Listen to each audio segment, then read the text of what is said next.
This week on the Frontiers of Medicine. Are you a little weak in the knees? Millions of Americans suffer from knee problems, but now a new procedure may soon have them standing tall without pain. It's a ticking time bomb for more than 1.5 million people in the United States. But now, there's a new minimally invasive treatment for aortic aneurysms.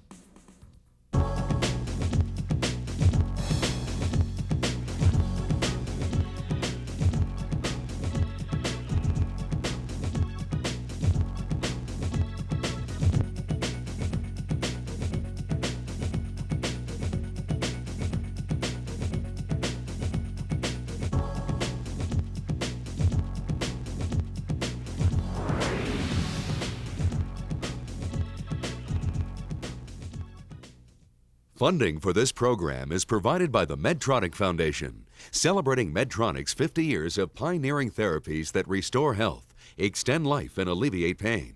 Medtronic, when life depends on medical technology. Welcome to Frontiers of Medicine. A new treatment for knee injuries uses the patient's own harvested cartilage cells. The procedure has patients up and around faster and with fewer complications.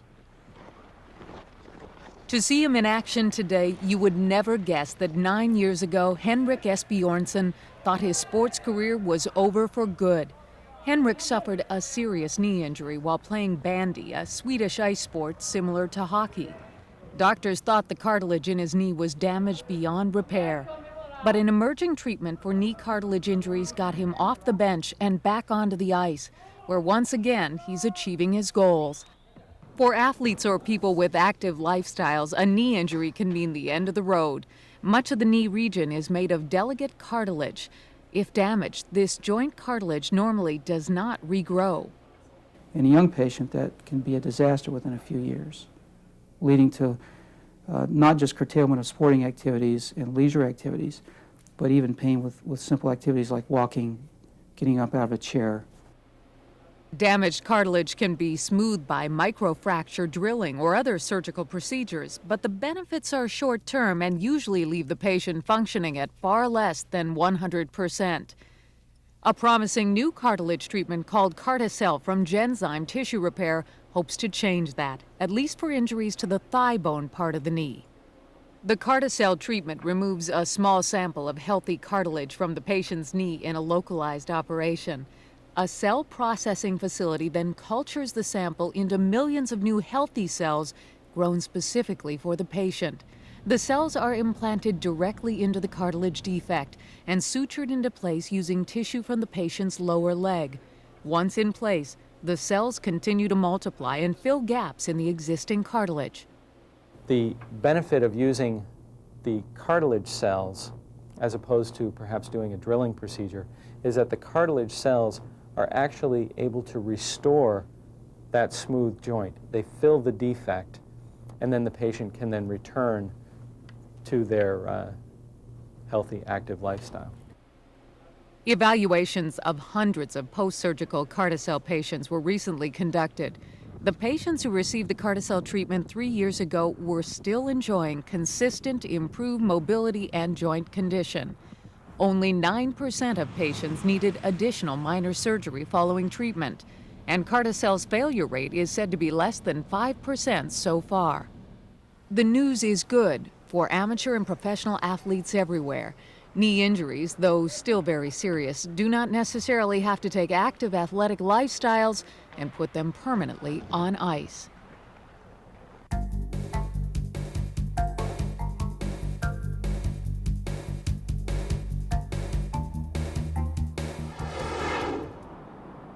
The 15,000 annual deaths from abdominal aortic aneurysms make AAAs, as they're often called, the 13th leading cause of death in the United States. And the incidence of aneurysms is on the rise. Over the past 30 years, while heart attacks and strokes have decreased 25 to 30%, the incidence of aortic aneurysms has increased about 300%. Diagnosing AAAs is extremely difficult. So difficult, in fact, that the first person to diagnose the condition is often the coroner. Most patients with aneurysms don't know they have it. because most aneurysms are asymptomatic. They are enlargements of the aorta in the abdomen. They become a problem if they become symptomatic, and the symptoms can be back pain or abdominal pain. If an aneurysm is causing symptoms, that usually means it's about to rupture, and patients should immediately go to the hospital. Ray DeNoon was one of the lucky ones. His doctor discovered a bulging weak spot in Ray's aorta, the largest blood vessel in the body, and helped Ray look into treatment options before any symptoms had started. Picture having a grenade in your stomach. Somebody's pulled the pin and you don't know when it's going to go off. Abdominal aneurysms are almost always fatal if not treated. And until recently, treatment for AAAs has been hazardous as well. Up to 10% of patients do not survive the long, grueling open abdominal surgery typically required to correct the defect. However, in September, the FDA approved 2 new minimally invasive surgical techniques to treat aneurysms that promise less trauma to the body, fewer complications, and a shorter recovery time. It's like somebody took 100,000 pounds off your shoulders and threw it away like Superman. Just throw it away and you're okay, you know? I mean, it's wonderful. Ray DeNoon opted for treatment with the Anurex stent graft, a device manufactured by Medtronic, the underwriter of Frontiers of Medicine. The minimally invasive procedure inserts the stent graft into an artery in the leg. Doctors then guide the graft to the site, where the graft's modular design creates a custom fit for any type of aneurysm. Not all aneurysms are the same. Some are longer, some are shorter, some have different lengths of the iliac arteries. And we can adjust that with a modular device because we can put extender cuffs to make the device longer to adjust to the patient's needs. The graft creates a new pathway that relieves the pressure which caused the dangerous bulge. And since the surgery is minimally invasive, recovery time is short. Within 2 weeks, I was driving a diesel truck going up and down the freeway. And I recovered so quick. I was riding my horses before I was supposed to. Complications from the procedure can include vessel rupture, fever bleeding, or numbness in the legs. Even so, the relative ease of the procedure and shorter recovery time have doctors describing it as a quantum leap forward in aneurysm treatments. Roy DeNoon agrees. Gee whiz, it's like a 1910 Model T Ford versus a brand new Ford Mustang. Coming on the heels of the Medtronic procedure is another non-invasive therapy called AnCure, manufactured by Indiana's Guidant Corporation. After William Burns was diagnosed with AAAs, his doctor offered him a choice between the AnCure system or open heart surgery.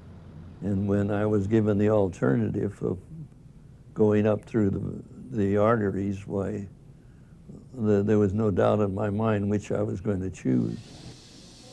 Approved by the FDA only weeks after the stent graft, AnCure's polyester implant is inserted into a groin artery and guided to the site of the aneurysm by a catheter. Once there, tiny hooks allow AnCure to attach securely to the arterial wall, reinforcing it. The blood flow finds a new pathway and pressure is relieved.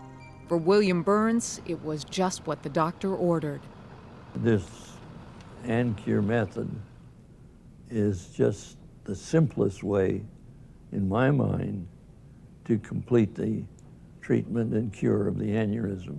Endovascular repair of abdominal aortic aneurysm using the AnCure system is probably one of the most exciting developments in the management of patients with abdominal aortic aneurysm since we first developed any way to treat patients with aneurysm. It's made a huge difference in terms of patient discomfort, patient acceptance of aneurysm repair. Until the advent of minimally invasive surgery, many patients had simply declined treatment for their aneurysms and hoped for the best. But with promising new treatments like the Anurex stent graft and the AnCure implant, now cleared by the FDA, experts hope that more patients will opt for a life-saving procedure. Having a less invasive approach with lower levels of side effects, we think will cause the number of patients to be treated to increase substantially. Children with sunken chest syndrome were once required to undergo a brutal corrective surgery. But now, doctors in Norfolk, Virginia have revolutionized the procedure to make it less painful and less dangerous. Brandon Wellington has a big day ahead of him. This 9-year-old boy will undergo surgery to correct a sunken chest at the Children's Hospital of King's Daughters in Norfolk, Virginia. Fluffy doesn't that was the operation. As one goes down the chest here, his depression gets worse and worse. And he has an unusual situation in that the deepest point of the depression is actually below the breastbone, and his liver is almost divided into 2 parts because of that. Now he does have heart compression over here. Here his heart, instead of being round, is flattened out and it's been moved over. I think the neurologist noticed it when he was an infant. It started out not severe, and he's one of the children that as he grows older, it becomes more and more pronounced. Brandon's a strong little boy. He's real smart, and this is going to help him out quite a bit. You know, give him an edge. Dr. Donald Nuss will perform the surgery, which he invented. We're just going to take this down. Okay. All right, just take it right off. Here's an example of what the bar looks like. That would fit very nicely across the person's chest. It's just a little too small for me. And it's got a nice smooth curve on it, as you can see. And then we slide it in like this, and then once it's in position, we have instruments that will turn it over for us. And then once it's turned over, we suture it to the chest wall on each side. And also to help stabilize it, we apply one of these stabilizers. Brandon, I need you to sit up straight. I just want to measure your chest, okay? And it's really analogous to having braces put on one's teeth. When a dentist puts braces on the teeth, he slowly tightens up the braces and brings them into position, straightens them out. This procedure, we use a brace. We put a brace under the breastbone. The only difference is that we do instant correction. The old way of correcting sunken chest has many complications and seems brutal to Dr. Nuss. It involves literally removing the front part of the ribs and hoping they grow back normally. Sometimes it worked well, and sometimes it didn't work at all. The bones would not regenerate, and in those cases it was catastrophic because their chest would literally cave in. The pediatrician, I had discussed it, I think when Brandon was about 4 years old, and I agreed it was not a procedure to put a child through. When Dr. Nuss created the new procedure where you don't break anything, and I saw the blood loss goes from moderate to minimal, it was very exciting. So you want your mask to smell like watermelon. Okay. So you'll smell watermelon, you'll rest for a while, and then when you open your eyes, your surgery's done. Okay? After playing in the kid-friendly waiting room at King's Daughters, Brandon and Fluffy head to the operating room. Thank you. Mom and Dad, meanwhile, wait for word on his condition. Then to have the sunken chest, it's like he's running at 75% efficiency. And now to have the rod in the pectus corrected, he gets a chance to see what his full potential is with his body. I think I'm going to grab a muffin and then be ready for hear how the results are. Well, I expect he'll go very well. He's the right age. We like him to be between 6 and 12 years of age. And the ribs are part bone and part cartilage. And the cartilage has a lot of malleability, especially at this age. Dr. Nuss guides a tiny camera to the location of the depression. And there the dissector has just gone into the chest. Now I turn the dissector over, and now I'm approaching the area where it's so depressed. And I'm going to elevate it. Brandon's sunken pectus was even more severe than expected. It was essentially at a right angle, headed straight for his heart. He's a challenging case because his depression is so deep. Trying to get the sternum out of the way, and you can see the heart on the other side. Then he slides in the bar upside down. Now we're getting ready to turn the bar over. I think, let's go this way. Okay, slowly. Now we've got two. Okay, just give me a Kelly, please.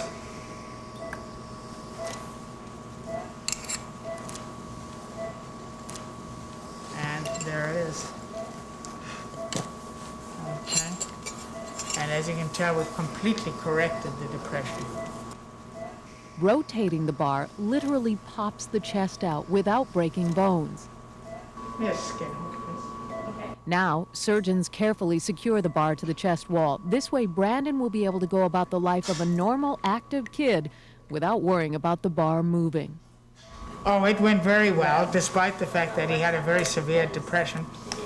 Because his bones are still malleable and flexible, we were able to get it beautifully corrected in one go. Sometimes we have to turn the bar over several times and bend it some more. Dr. Nuss is eager to give Brandon's parents the good news. Everything went just fine. It could not have gone any better. Brandon will wear the bar for about 2 years. Then he'll return to King's Daughters, where Dr. Nuss will simply remove it in an outpatient procedure.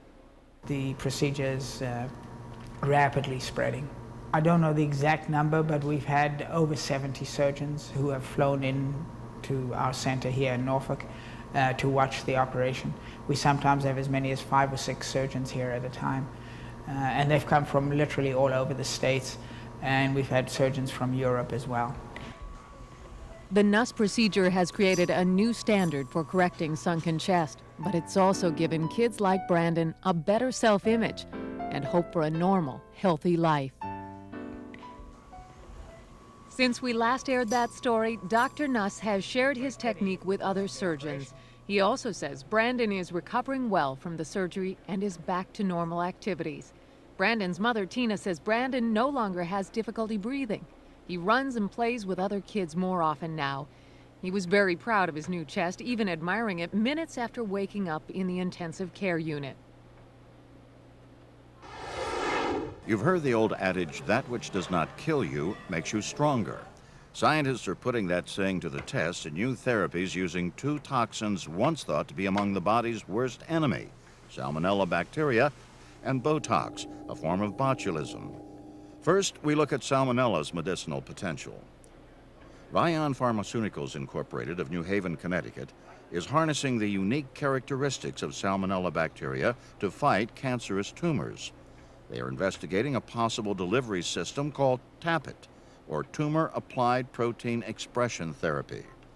The goal of this approach is to target tumors with bacteria that will amplify or multiply once inside the mass and unload encoded cancer-killing agents. The trick is to do this without letting the lethal nature of the bacteria harm the body.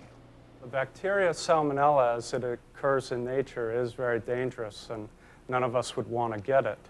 However, we're able to take these bacteria and essentially tame them, sort of like taming a wolf to become a dog. Researchers at Yale University first discovered the value of Salmonella's delivery potential. In studies with mice who had melanoma tumors, Yale scientists found that Salmonella bacteria could invade the tumors, multiply, and suppress tumor growth. Vion chose to build on these discoveries with further trials using the Typhimurium strain of Salmonella. These microorganisms were chosen because their genetics were well mapped, they had previously served vaccines well, and most importantly, they could be wiped out by antibiotics once the medicinal payload was no longer needed at the tumor site. We have the ability to use antibiotics to selectively kill the bacteria. These Salmonella are sensitive to a wide range of antibiotics, and the use of antibiotics is very effective at eliminating them from the body. Salmonella also work well on tumors because they can live in environments with high levels as well as low levels of oxygen, both of which are seen in tumors. Their ability to penetrate the tumor pays off as the bacteria deliver cancer-fighting genes full of therapeutic enzymes, proteins, antibodies, and viruses. Such gene therapy delivery is not easy, though. A major hurdle to gene delivery that no other technology has been able to deal with is how to get adequate numbers of gene copies into cancer tissue. Luckily, Salmonella bacteria selectively multiply when they have invaded the tumor, making high dosages of the bacteria unnecessary. Regulation and control of the parasite's useful versus unhealthy qualities is the key. Salmonella bacteria has many strains, some of which cause disease and infection, such as typhoid fever and gastroenteritis. Bacteria can often live in poultry, eggs, raw meats, seafoods, insects, and water. Until now, Salmonella have only been used clinically to create vaccines to protect us against the diseases it causes. While Vion is only beginning phase 1 of their clinical trials in the next couple of months, and their technology may be years from clinical use, innovative engineering of microorganisms like this is providing breakthrough remedies in cancer research and elsewhere, even today. Ever heard the expression, just sweat it out? Well, millions of Americans find they sweat it out too much. For about 1% of the population, perspiration is so profuse, it's a cause for anxiety in and of itself. But thanks to an extraordinary bacterial treatment, patients may not have to deal with the problem any longer.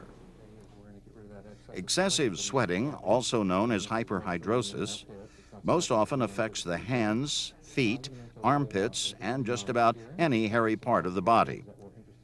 Although rarely a sign of underlying health problems unless it involves the entire body, hyperhidrosis can ruin thousands of dollars in clothing and is often a social nuisance as well. I've had an excessive sweat problem ever since high school. Literally rings under my arms to where I was embarrassed to wave at people, raise my hand in class and things like that. The solution? Injecting the areas near the sweat glands with a highly diluted form of one of the world's most deadly toxins, a purified form of botulism called Botox. Manufactured by Allergan Incorporated of Irvine, California, this form of botulinum toxin type A was initially approved by the FDA in 1989 as a treatment for crossed eyes, temporary facial paralysis, and certain kinds of eyelid problems. Botox has also been used to erase facial lines and wrinkles. Yet while they were using the toxin in these other procedures, doctors made a startling discovery. Botox also reduced sweating in the areas being treated. By accident, they had discovered a safe and effective treatment for hyperhidrosis with few adverse side effects. It's only once in a millennium or so that a drug comes along and almost has no side effects. What we found so far is just a little bit of bruising sometime in the area where we use the injection. Okay, Jennifer, what we're going to do now is we're going to be using our Botox to get rid of your sweating problem. Because Botox must be administered in low doses, the treatment area is divided into a grid. 1/10 to 1/20 of a cubic centimeter of Botox neutralizes the hundreds of sweat glands in each square. Botulinum toxin is a neurotoxin which interferes with one of the chemicals normally present in the body. That chemical stimulates the sweat glands located in usually the hairy parts of the body to produce sweat. Botulinum toxin interferes with that action and therefore diminishes or actually gets rid of all sweating in the area we treat. And we're just about done. Okay, that wasn't too bad, was that? Not at all. Great. Didn't feel anything. Great. The axillary, or armpit treatment, is relatively painless and takes approximately 2 minutes per arm. Patients typically see results within 4 to 5 days of treatment and experience 3 to 6 months of relief. Cost varies depending on the treatment area, though you can expect to pay several $100s per procedure. But compared to the alternative, patients say the cost of the procedure is no sweat. Since we last aired this story, a Los Angeles plastic surgeon has discovered an additional use for Botox: fighting migraines. Dr. William Binder of UCLA discovered some of his patients treated for deep forehead wrinkles with Botox also reported a stoppage or reduction in migraine headaches. Dr. Binder organized a formal study on the discovery, and the results back up his initial findings. Of the 100 patients in the study, 75 diagnosed with true migraines, 39 reported complete relief, 29 noted at least a 50% reduction in the number or severity of their migraines, and 7 noticed less than 50% improvement. Additional medical applications for Botox continue to be studied, including treatments for cerebral palsy, spasm caused by stroke, and some kinds of lower back pain. Remember, the more information you have, the better healthcare consumer you'll be. A good place to start is our website, which has information about the stories covered by Frontiers of Medicine, plus links to other health information. Thanks for watching. I'll see you next time on The Frontiers of Medicine.